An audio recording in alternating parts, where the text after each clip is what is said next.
So it's JD here with my co-host Stephanie, and today we're going to talking about how to eliminate stress as a business owner, founder, entrepreneur, and executive. It's really fascinating, Stephanie. When I talk to clients and we have people that have 9-figure businesses, we have people that are going from 7 figures to 8 figures, e-com entrepreneurs and so forth. The number one unifying theme I see is they are just being overwhelmed, overloaded, and they are having downstream effects of stress. We just see super elevated scores in this particular metric for these entrepreneurs and founders and business owners. And then I think to myself, is there some sort of commonality? What do you think about the whole idea of stress in the workplace, like the downstream effects? Like what's been your experience? I know that anyone who innovates, anyone who is identifying problems and working hard to create solutions, these kinds of people, they're always looking for something new to work on, something new to improve, and thinking about how to iterate, how to ideate all on that. And I think that most of these people, the limiting factor is time. The limiting factor is a function of time and their mindset. When it comes to stress, it has a lot to do with everyday activities, routines. Cadence, right?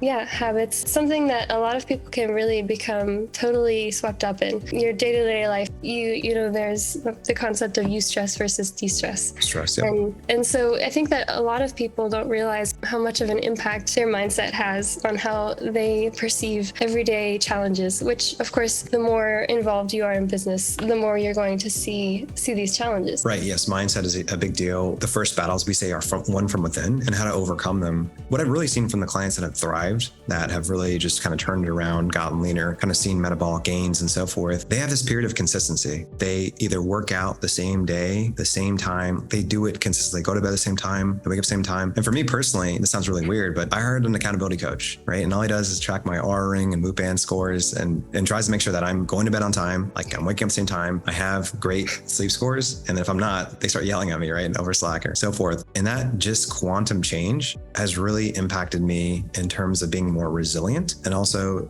noticing kind of some variations in my mood, right? When I go to bed at the same time, wake up at the same time, have the same amount of sleep. So that consistency, right? That's the period number one. And then the number two is working out early in the morning for me personally, the same time, right? And so one thing I did that really kind of amplify this behavior, I invested in a tonal, right? And this is an at-home device. We have one in our office. And so I go early to the office at 4:30 a.m. and like no one's there. So I can use it, but you get it done so quickly and it's just amazing. I'm the same way. I need to work out first thing in the morning. Everyone has a routine that works better for them. They have this like ebb and flow of energy throughout the day. It's really important to try different things and be adaptable, be willing to identify, hey, this isn't working for me and maybe I need to change it. I know that I've gone through routines where I was exercising first thing in the morning, I was exercising at lunch, or I was exercising in the evening, right before dinner or something like that. But what works best for me personally is waking up first thing in the morning and getting some kind of a workout in, listening to my body and,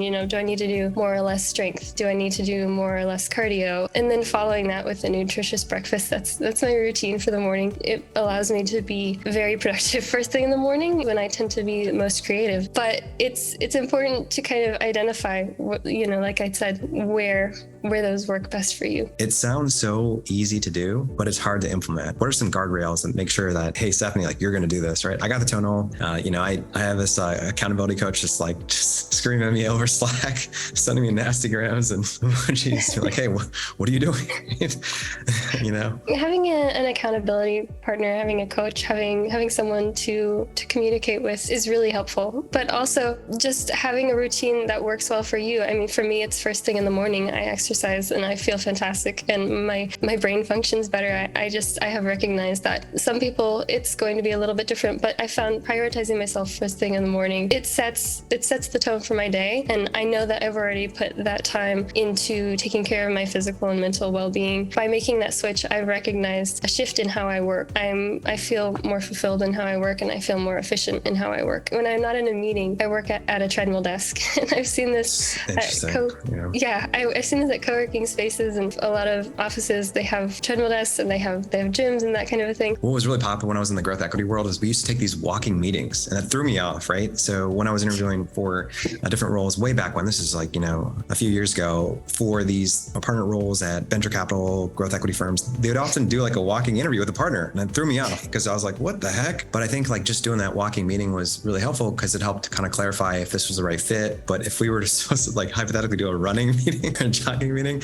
I don't think it'd been so effective, right? And so I think that's the one concern I have with regard to those standing, like the moving desks, right? If you're exercising too much, right? Your ability to listen and kind of process information may be declining, right? So you have to find that happy medium. That's what I've observed. Hopefully you're not like sprinting. No, I keep it at a walking pace, like 2 miles an hour, something like that. It's not fast. If I'm sitting on my computer all day, I don't feel good. And people who are sitting at their desks, I mean, I would imagine they probably don't feel good after. I don't feel like we're engineered for that. So yeah, I think one hack I did, just not to interrupt you, but like the standing desks, oh my gosh, I do that. Like it's like a weird cadence. I don't have a walking desk like you, but I do the standing desk where I go up for an hour, 90 minutes, then I go down, and I go up, and I go down. And I think that has some really interesting effects. I have a standing desk. I can go from sitting to standing to walking based on, just how I'm feeling. I feel like I need to move. I feel like I need to sit throughout the day. It really ebbs and flows, and it depends on, am I super sore from the day before or something like that. Even just walking, if I feel like, you're releasing some level of endorphins and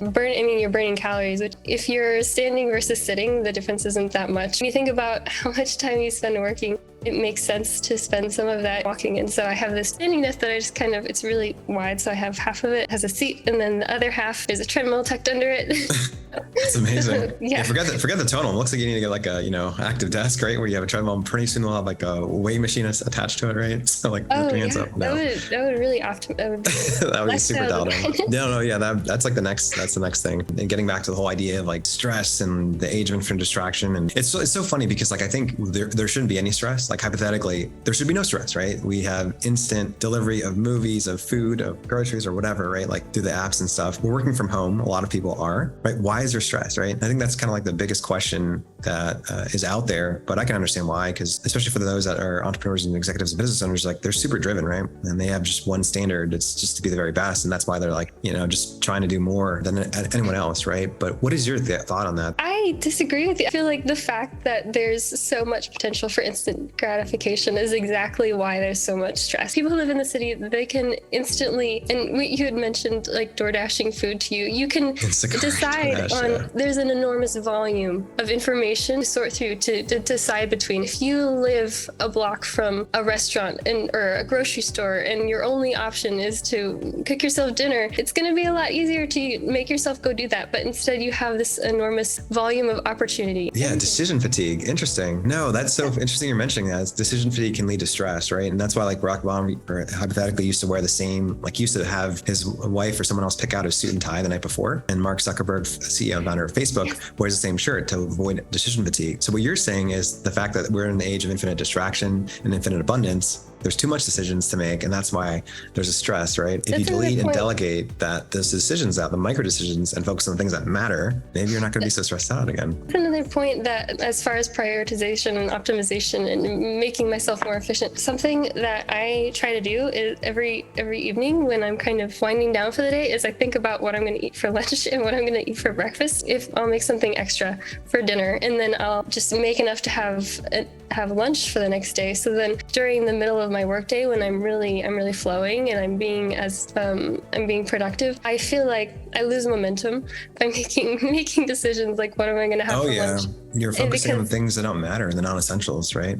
Yeah, no, I get it. And I try to make sure that all of my meals are nutritionally balanced, and of course they have to be delicious and that kind of things. Yeah, it's funny because I think of food as like fuel. So for me, I just get something from Trifecta, and I have a joke with my fiance because she calls it like, it's terrible, but she's like, "What? How can you eat this?" Right? And you're just like eating the same thing, like egg whites and spinach, and she's like, "What are you doing?" Right? And so she's joking like that, and I think to myself, well, for me, getting like from Trifecta is a fantastic service. Like just getting the meals delivered, like cod And they also have chicken breasts and other types of high proteins, and then just simple carbohydrates and just getting it delivered. I don't even think about it, right? And you could just easily just warm them up and just be ready to go on the stove or whatever. And so like I'm just set that way. Or just like having a bunch of like egg whites and spinach like pre-cooked, like the week of, and eating leftovers. Yeah. Sounds really gruesome, but I guess it helps. Yeah, no, having that option. And that's another thing where it's identifying what you're happy with, what works well for you, and what you want to prioritize and spend your time on. I enjoy cooking, so it's something that I do in the evenings. I wind down, I cook myself something for dinner and something for lunch, and I maybe get something together for breakfast. So I would do like overnight oats or something. There are a bunch of different things. I have to keep it interesting, or else I get bored with what I'm eating. And then it all falls apart, right? Yeah, the stress management systems. No, just to summarize, I think, just from this conversation, it's really clear to me there's not one rule to fit them all, but it's just like having the self-awareness of like the possible solutions that are out there. The consistency, the daily workouts, the awareness of prioritization, removing decisions, right? There's so many different tools you can use. Hiring a coach to hold you accountable, somebody like who's an expert, right? That can just kind of, put you on the right path. There's so many different solutions. And so I think there are a lot of tools. It is the age of infinite distraction and the age of abundance, but I still don't think people should be so stressed out given the number of solutions we have. So that's all I have for this week. Stephanie, I will catch you all next week. See you later.